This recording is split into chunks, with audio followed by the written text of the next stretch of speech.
All right, welcome back. As we were just talking about, this is our first four-way conversation. We've had a couple of Woohoo! three-way conversations, but never a four-way. But we are very proud to have Michelle Garza and Melissa Lason on the show this week. These twin sisters, they're both from Arizona, and they have been dubbed the Sisters of Slaughter by the editors at Fireside Press.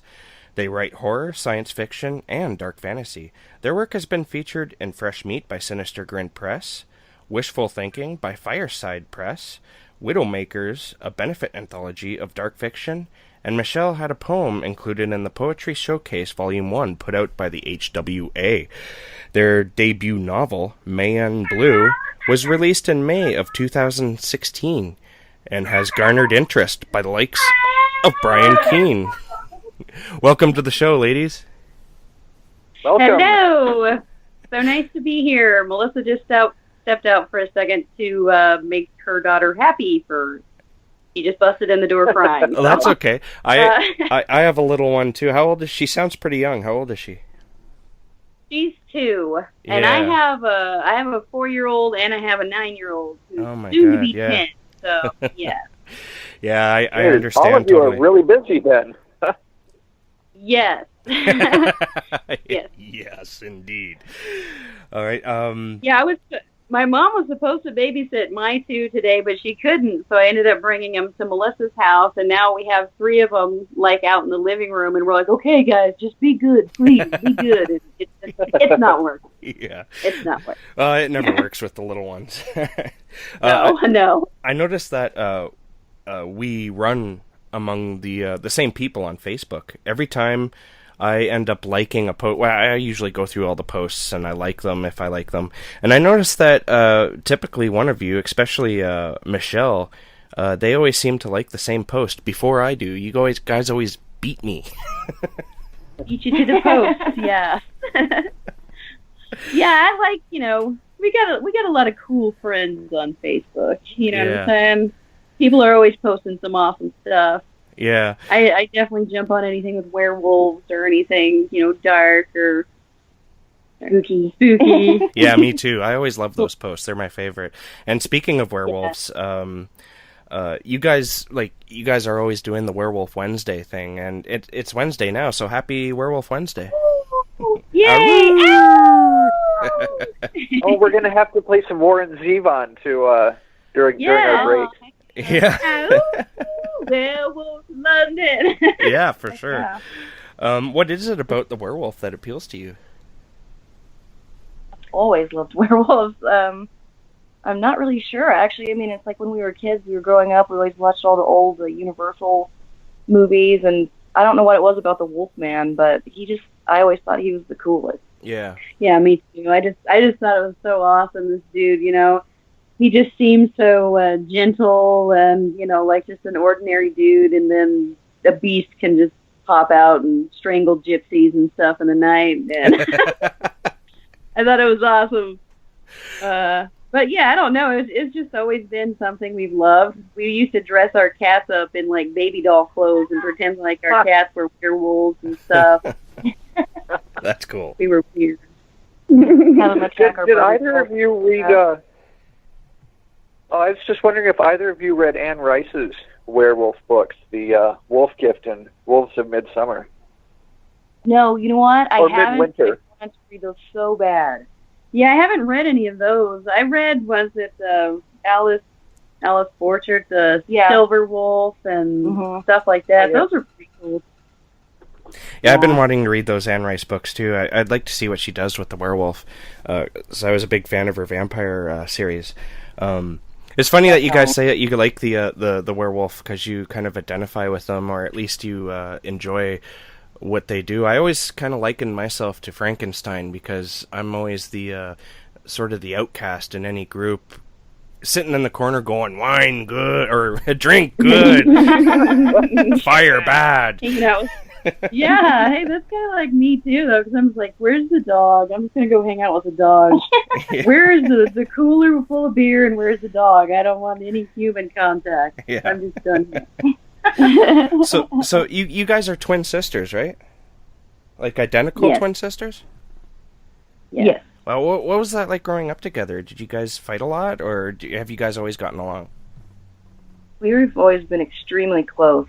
Like, our bond, like, I know that, like, all twins say that or whatever, but our bond is just, like, so tight. Like, Yeah. growing up, we didn't have I really a didn't whole lot need of any money friends. or anything. Like, Yeah. we had each other and go play in, the mud or, just, Go play pretend. yeah. Well, there's a reason why I asked that, because when I was in high school, I knew a couple of I knew a set of identical twins I was friends with, and I used to hang out with them all the time. And there was this one time when I was at their house, and one of them was chasing the other with a knife. Oh, God. Crap. They weren't getting along that day. Yeah. We've never got as far as knives. We were always just I don't know. We've never really fought that much as kids. We were always, it was us against the world. Oh, that's Yeah, good. That's totally. good. Yeah. From the womb to the tomb, baby. I got my sister's back. Yeah. We would seriously, like, if we were in a fight or whatever in junior high or something. Well, actually, we didn't get in really any fights because people were like, if I fight her, I'm going to have to fight her sister too, Yeah. Both them crazy bitches at the same time. Yeah. So, yeah, we've always gotten along, like, really well. But we did know, like, a set of twins that were, like, complete opposites. They like hated each other. Yeah, it's almost, They wanted completely different sets of friends. They didn't want to look like each other. They wanted their hair cut differently. And I don't know if it's from growing up they had identity issues, like they didn't know who they were because they were always lumped together. But fuck, man, I don't have any problem with that. You know? Yeah. Yeah. I got my sister's back to the end. That's good. So, That's good though. I'd rather hear perspective- about that, honestly. Yeah, So were you both interested in horror as kids? always. Oh, Totally. You know what? It's like weird, especially now that I'm a mom. My kids. It's just like some things just come to kids naturally. Mm-hmm. Some kids want to be in Jurassic Park. They love dinosaurs and they want to get into all of that stuff. And other kids want to be a soldier. Or other kids want to be a fireman or a princess, and they just get into it. Yeah. For some reason, the Halloween was like, I think, the first thing that just made us love monsters. Our mom made it fun. Yeah. We made homemade costumes. That was the time of the year you could roll around in the dirt and say, "Hey, I'm a zombie. Look," and your mom's not pissed off. You're all dirty. Yeah. It was just a magical time. That's awesome. You got to be creative and have a lot of fun. Yeah. I read in an interview online that your mother was big into classic horror movies like the Universal films. I have to say that I'm totally envious of that because my parents, they watch like Highway to Heaven and shit like that. Oh no, our mom, that's where we got it from, I think our mom would always like joke around with the kids, so she'd always pretend like she was turning into a monster to fuck with us. Oh my god. She'd just like turn around and like she'd have a messed up look on her face and she'd be like, "I'm not your mom. I'm a werewolf." And like start pretending like she was like wolfing or something. Yeah, like That's awesome. maybe she was evil and we didn't know it. Yeah.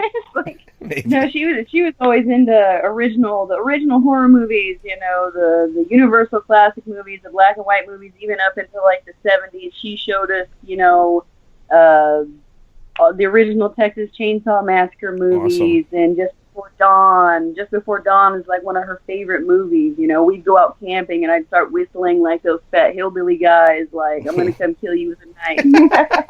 Like, I don't know. We've just always had a weird thing for horror, and our dad too. I think he got us into it too because he was. We'd go camping a lot. We didn't have a lot of money, so camping was always our vacation. Mm-hmm. But he would always tell us stories around a campfire. And I think before, like, even realizing what a writer was, we wanted to be a storyteller. Yeah. You know what I mean? Like, to captivate people for a minute, and get their imaginations going, and that was really cool. Yeah.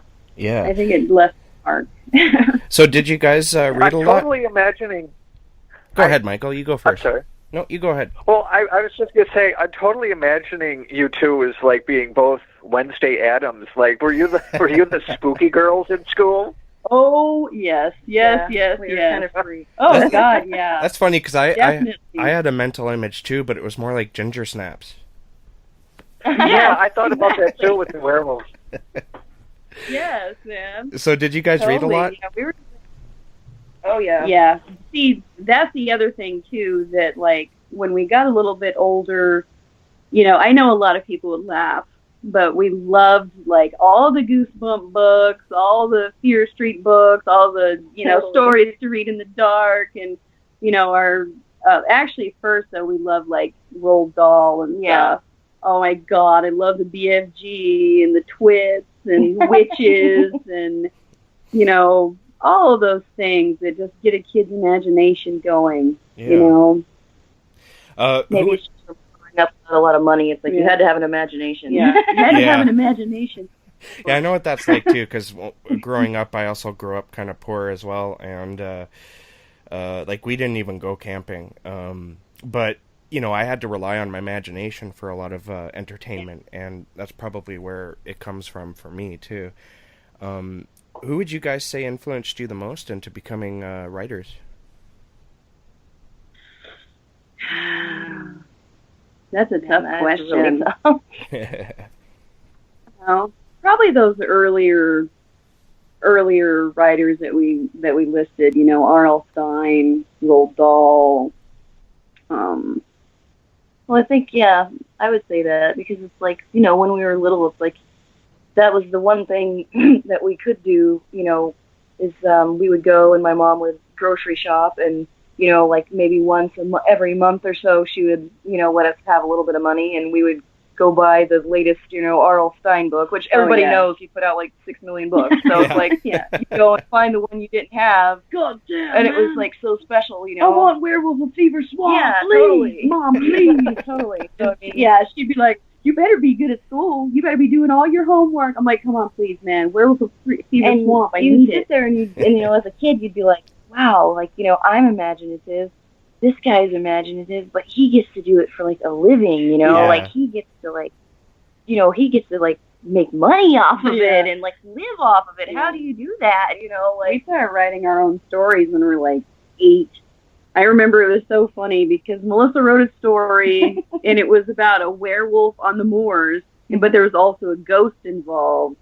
It was very complicated. It was a very complicated story, but I illustrated it, and I thought it was like the bomb because I freaking drew like a cave with a skull in it, and the skull had hair like still on top, and I was like, oh my God, this looks so real, and we showed it to our mom, like, look how real this looks. You did the one time where it was the outline of your hand, but you put werewolf claws on it. Oh, that's, you know what? That's when you know you're a horror kid.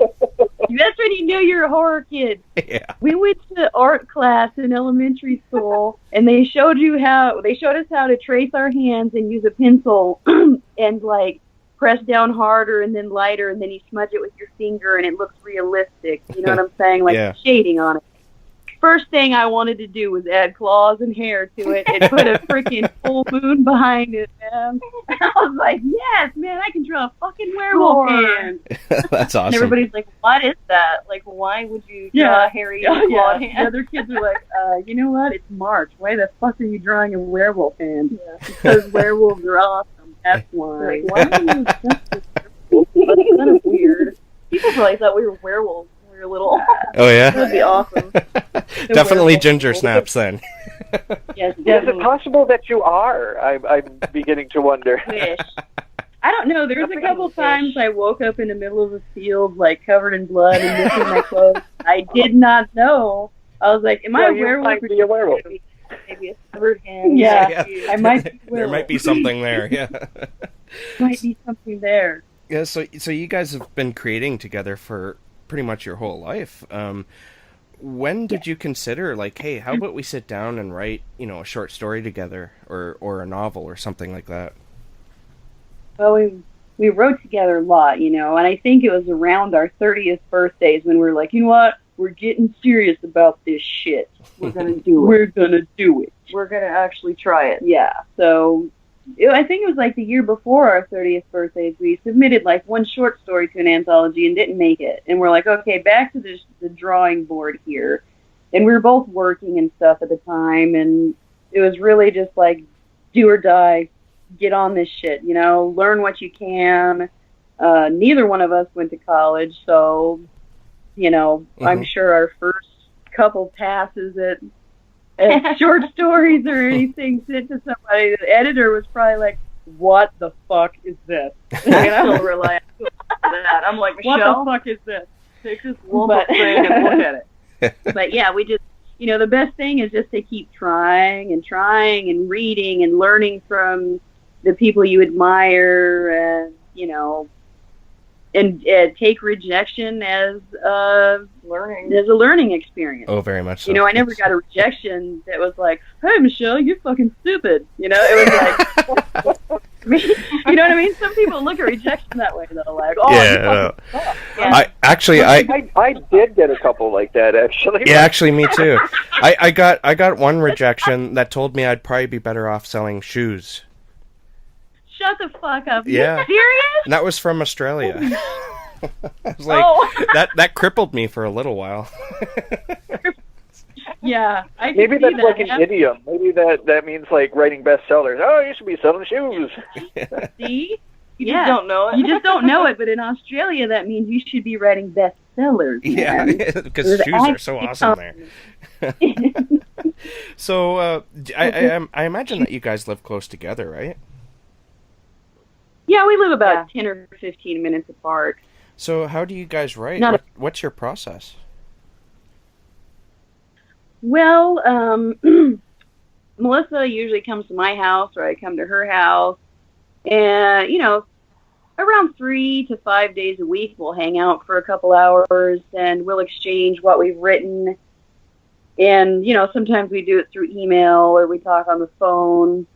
But we usually have a schedule from month to month of what we need to attack. And, we'll work on stuff together when we have time and we're sitting together. And then, we'll just pass stuff back and forth. Like, here, I want you to finish this short story while I'm working on this, or I have an interview to do. So, you take over, this chapter, because we outline everything so we know what's going on. Cool. But that's pretty much how we do it. There's one reason why I asked that, because you guys both have little kids. Like, that must make it so much more difficult. It is. Actually, my daughter is about to start knocking on the door right now. I can just tell by the way she sounds in the other room. It was so funny. Yeah, we're like, okay, Kaylin, just be nice, okay? Be nice. And the first time I called you, as soon as you picked up, she's like, we're like, oh god, here we go. They have great timing. They do. All kids do. Being moms, though, it's or parents, any parent, not just a mom, moms, dads, I think we all learn to live in chaos. Yeah, very much so. Yeah, if my daughter's having a rough night sleeping and she's, wanting to watch cartoons all night, I just take that as my sign of, okay, get out the laptop and be trying to do something. Yeah. Put the words down. That's true. If you're going to be up anyways, she's not letting you sleep. You better just do something, When our free time, a lot of people talk about, in their offices and stuff, and I envy those people, because my office is the couch, the car, the backyard. Yeah. We're sitting everywhere. In the spare bedroom / junk room right now. We're hiding. We're hiding right now from our children. They're like dinosaurs, like velociraptors. The velociraptors. You see the door handle shaking, and you gotta turn that one down. Be quiet. Melissa, yeah, where's your stash of candy? You should have a stash of candy in here so we can hide from the kids and eat candy. I forgot my teddy in the room. I left my sister's house for the kids. They won't be there when I get back. No, they won't be there when you No, get back. they're going to be gone for sure. So moving on to your work, I like talking about book covers, because book covers are the first thing that the reader is going to see and consider in regards to buying your work. So I love the covers that you guys had so far, especially with the double barrel horror, Just a Few Tenants' Rights, and also the awesome Mayan Blue cover from Sinister Grunt Press. The cover, though, for Double Barrel Horror suggests some serious nastiness. Can you guys tell us about the stories that's inside that? There's 2 stories in that, right? Yes. Yes. Melissa, you can tell about just a few. Well, I kind of took some inspiration from some things that happened in my life. We had actually a person that tried to break into my house and steal my sister-in-law's prescription drugs. Wow. I actually had to chase the person off with a gun, but I was just like thinking of like, this person being desperate and like, looking for these things, In the story, this person, he has this older couple that he knows he can go and steal from.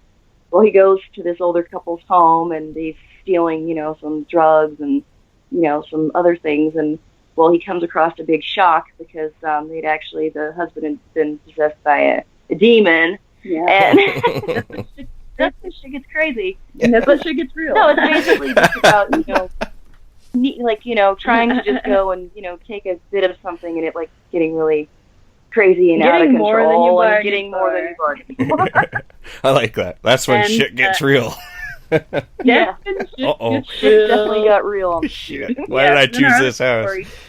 Yeah. Oh, fuck, I should have stole from someone else. Yeah. Then our other story, Tenant's Rights, is basically about a lady moving into a home and weird stuff happens there, but she's more of a skeptic. You know what I'm saying? She looks at it like her landlord is a piece of shit who won't come fix the electricity that blinks, or he won't come and fix the heating if it gets too cold in areas. She doesn't want to think anything supernatural. She's just thinking the guy's this little, scummy landlord guy. But in the end, she finds out the truth about who lived there before her, and all of the strange smells and strange noises begin to make sense.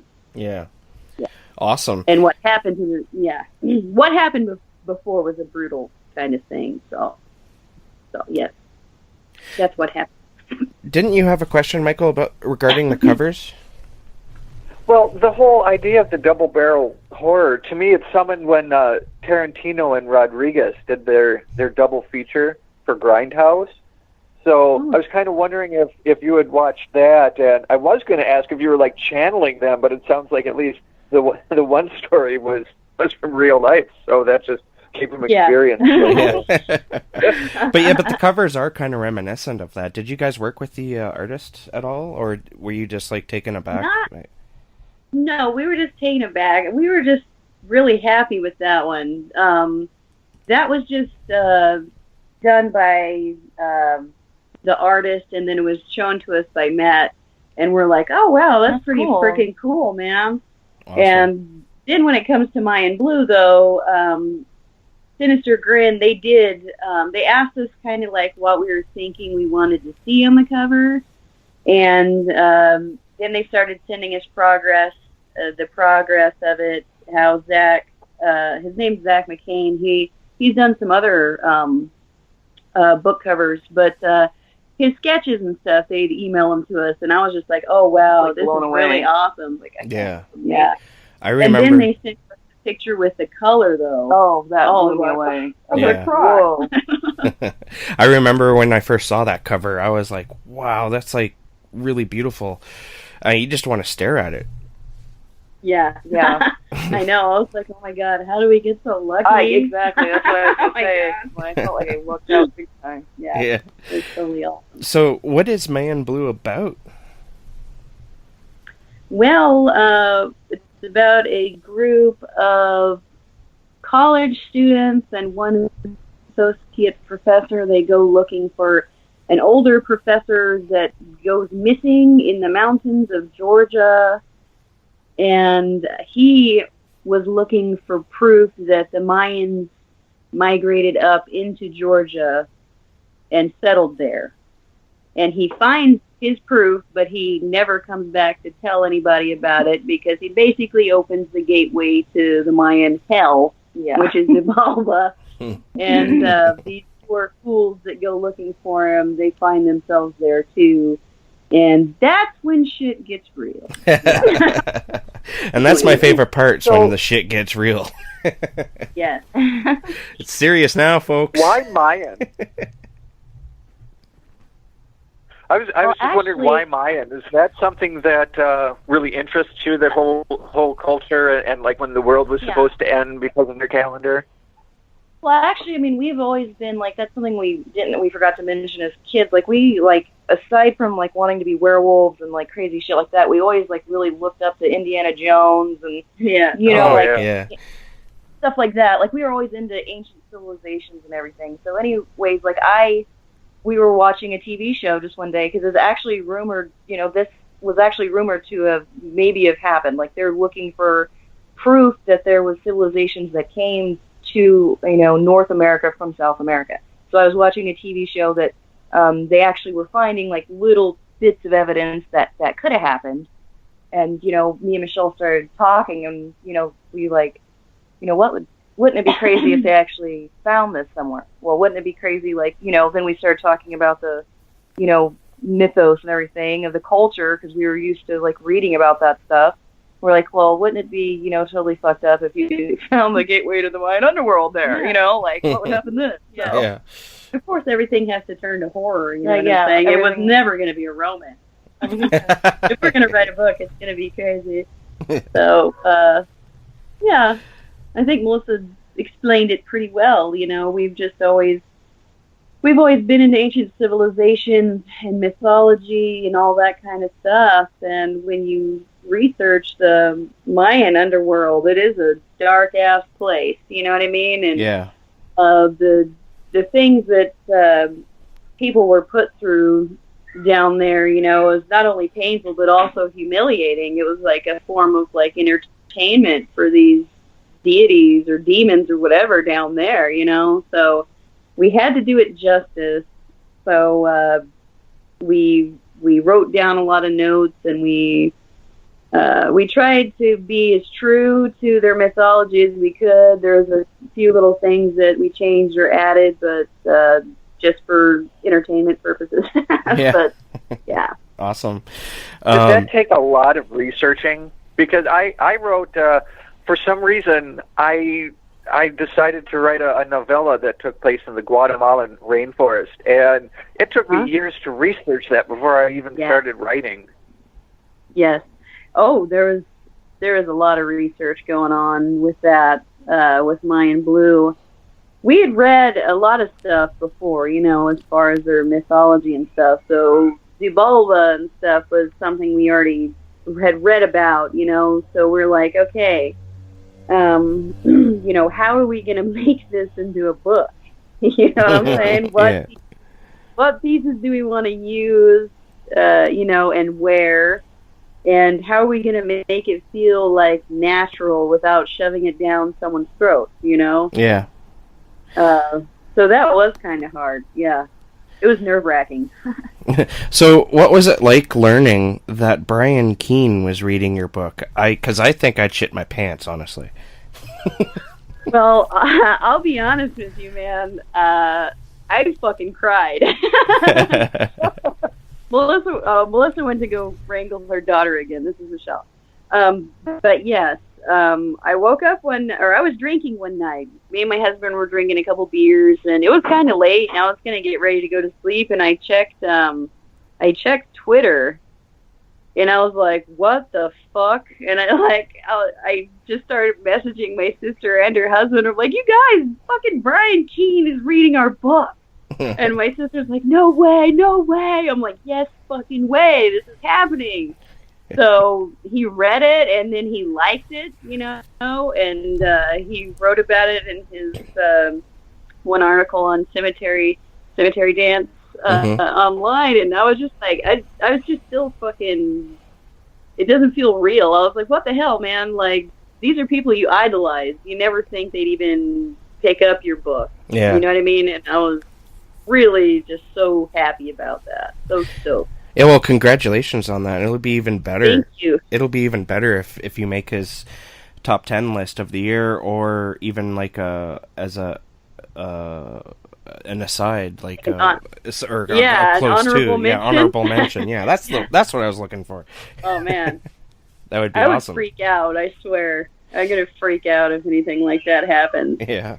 So it's been like a really crazy, wild dream, though, because I think what holds people back for so long is, you know, you look at yourself and you say, oh, God, nobody's going to want to read my shit. It's not good enough, blah, blah, blah. I think for too many years we made excuses, you know what I mean? We're too hard on ourselves.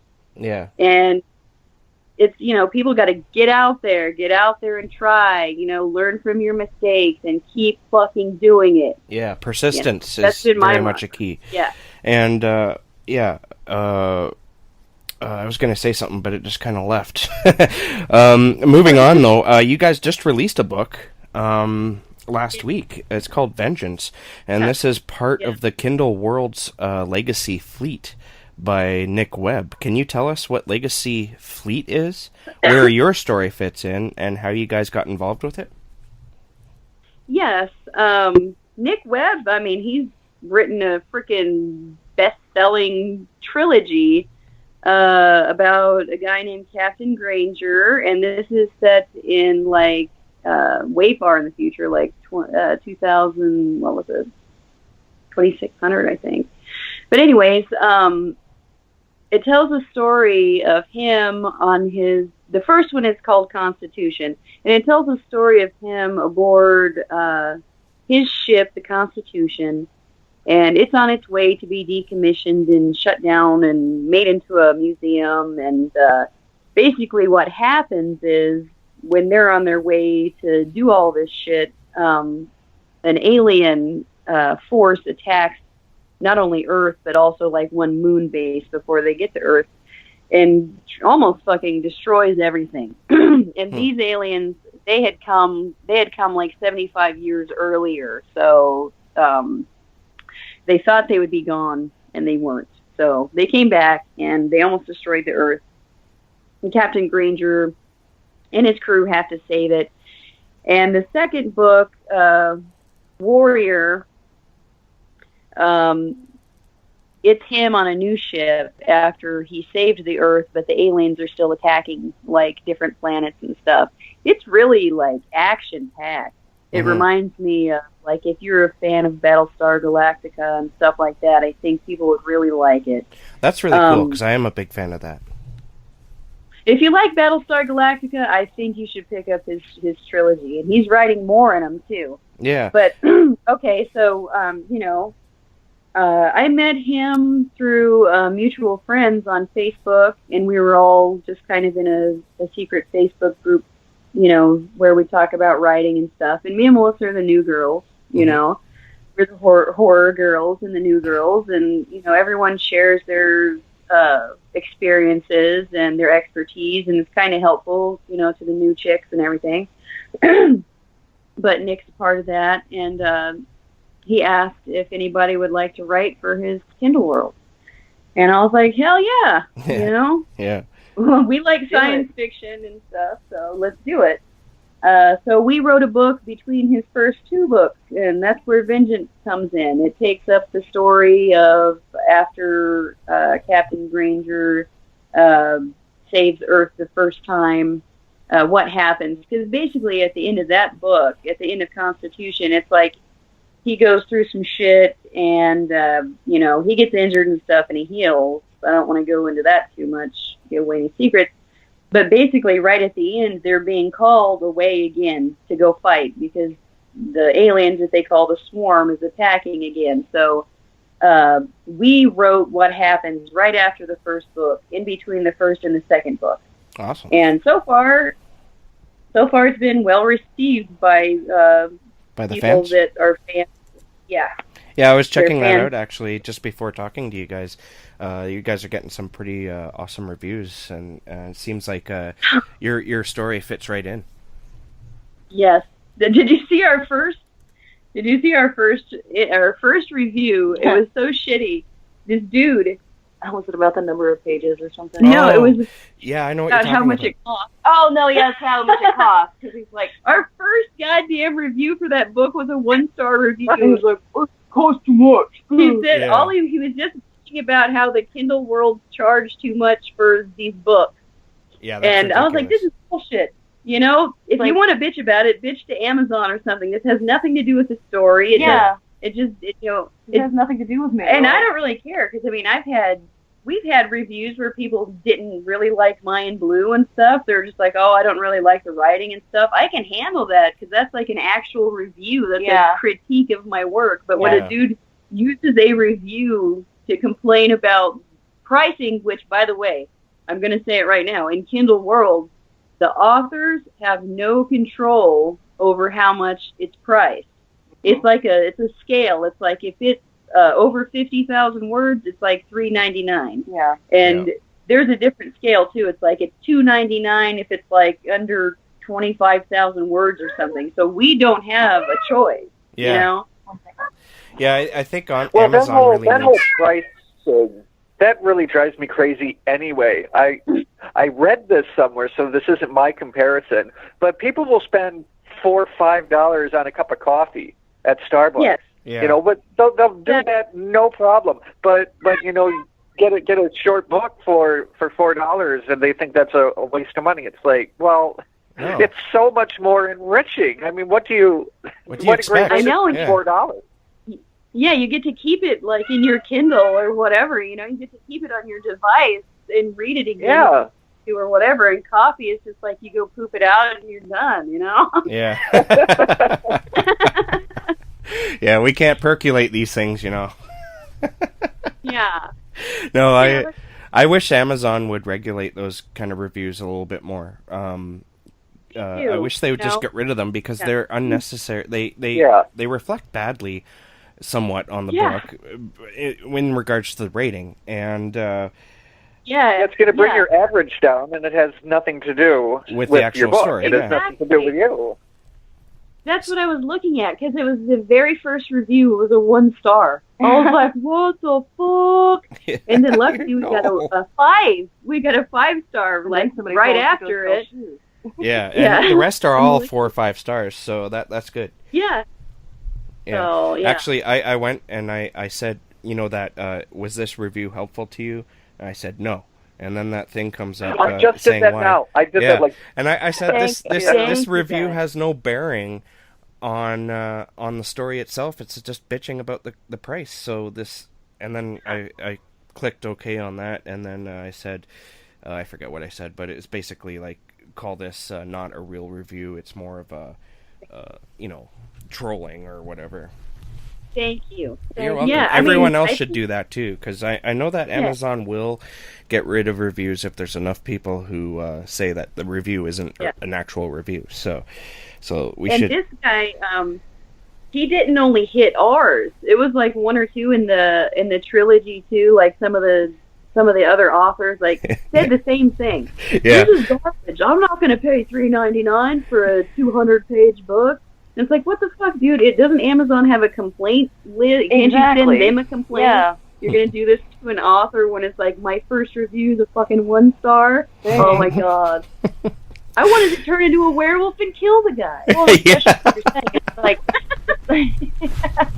It's like I can't explain it to these people that I don't have control over. It's like they think I'm some devious asshole sitting there going, "Whoa, fuck you, $3.99." Yeah. You better give me that $3.99. I'm getting my revenge.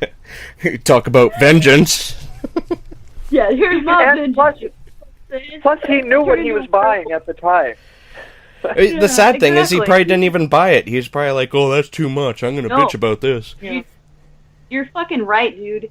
I know for a fact, because it's like the first review we got within I guess he could have read it within the first day, but it wasn't a confirmed purchase, and the only person that's been sending out the review copies is me. Yeah. So I know he didn't do it was not him. Actually, I know who it was.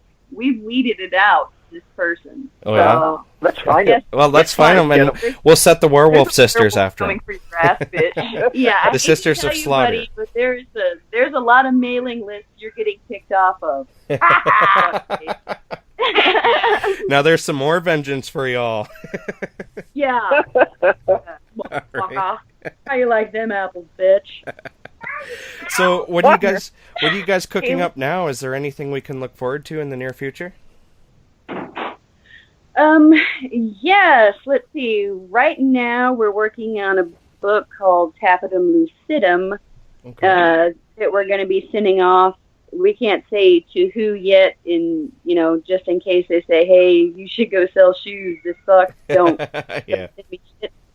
But we were kind of asked by this place to send them something. So it's Tapetum Lucidum. And it's a creepy tale. Definitely creepy. Kind of making our own monsters off some of the Native American mythologies, about little monsters called hide behinds and stuff. Yeah. But it's a little bit different because Tapetum lucidum is eye shine when animals are in the forest and the moon, hits their eyes, and it's the little glow in their eyes. So, and these are not raccoons and stuff that people are seeing, though. Yeah. They're flesh-hungry creatures. Cool. Yeah. And we'll probably definitely do some more science fiction, and next year in 2017, we will definitely have some more horror and a dark fantasy book that we're sending to Sinister Grin. I can't guarantee what the publishing dates or anything like that will be, but yeah. Awesome. Well, I think the future is looking pretty bright for you guys, and I'm excited to see what you guys do in the future, honestly. Thank you. Yeah.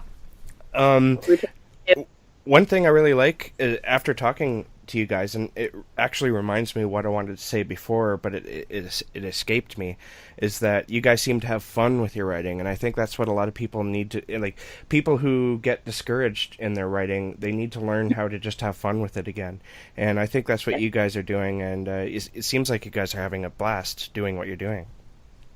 Always. You know what? That's just how I am in life all the time, because life's fucking shit sometimes. Oh, God. But yes. if I can't laugh at myself, seriously, like, even in the shittiest times of my life, I have to be able to laugh at myself. Yeah. If I stop laughing at myself, then people know I'm really fucked up. And shit might get real.